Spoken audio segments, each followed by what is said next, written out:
Bonjour, bienvenue à toi. As-tu aimé ce chant? Moi, je le trouve magnifique. Et c'est comme une litanie, hein. On voudrait jamais que ça arrête, tellement c'est beau et qu'on est emporté dans l'au-delà. Le nom de Jésus.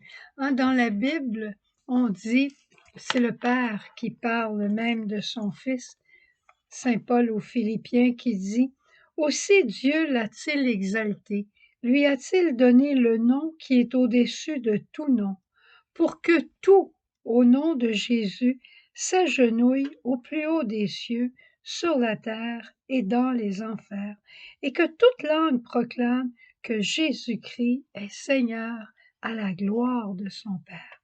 C'est extraordinaire. Le nom d'une personne, ça appelle le respect, mais surtout le nom de Jésus. Ça réfère à sa personne. Jésus, il est Jésus, Fils de Dieu, l'agneau de Dieu, le Verbe du Père, extraordinaire. Puis, on retrouve même, tu te souviens, le deuxième commandement de Dieu qui dit le nom de Dieu en vain tu ne jureras. Hein? Le nom de Dieu, c'est un nom sacré. Le nom de Jésus, il est sacré. Donc, on ne l'utilise pas pour sacrer, on l'utilise avec respect. Dans les premières heures de l'Église, Saint Pierre, à un moment donné, va guérir quelqu'un, il va guérir un impotent, puis il va lui dire, de l'argent et de l'or, j'en ai pas, parce que tu veux être guéri et tu me demandes de l'aide. Mais au nom de Jésus-Christ, le Nazaréen, je te le dis, lève-toi et marche. Eh bien, l'homme s'est levé et il a marché. Puis après ça, Pierre et Jean ont été convoqués devant le Sanhédrin qui ont demandé par quelle puissance ils faisaient tout ça. Et Pierre va répondre, sachez-le bien, vous tous, ainsi que tout le peuple d'Israël, c'est par le nom de Jésus-Christ le Nazaréen, celui que vous avez crucifié et que Dieu a ressuscité des morts, c'est par son nom et par nul autre que cet homme se présente guéri devant vous. La puissance du nom de Jésus. Je me souviens d'avoir été une fois dans un lieu où il y avait une bataille, mais pas à moitié, les couteaux qui volaient, là, c'était vraiment ça, des couteaux dans un autobus où les gens s'échangeaient là, des lancers de couteaux. Et nous, on était là tout petits, on se mettait en tout petit bonhomme et tout ce qu'on disait, c'est Jésus, Jésus, Jésus. Et à un moment donné, tout a arrêté. La puissance du nom de Jésus.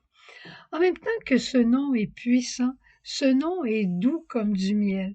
Tu peux t'imaginer la Vierge Marie quand elle disait le nom de Jésus. Elle ne devait pas chanter des grands chants quand il était tout petit, mais elle devait le bercer enfant en chantant simplement son nom. Quelle beauté! Puis avec quel respect, Joseph, hein, quand il y avait le nouveau-né dans ses bras, là, avec quel respect Joseph devait dire, mais c'est Jésus, Jésus, Jésus. Jésus a appris l'amour de ses parents en entendant son nom proclamé, son nom prononcé avec respect. On peut penser aussi à un époux ou une épouse quand ils se disent l'un à l'autre leur nom, leur prénom. Et des fois, c'est comme si c'est pas encore assez. Il faut rajouter des petits noms plus doux. Mais ton nom proclamé par amour, c'est quelque chose d'unique. Hein? On reconnaît la voix du bien-aimé à la manière dont il appelle la bien-aimée. Demandons aujourd'hui à la Vierge Marie de venir dire le nom de Jésus en nous, de venir appeler Jésus. Jésus est là pour te libérer et son nom libère. Il est là pour t'aimer et te consoler. Son nom est amour et il console.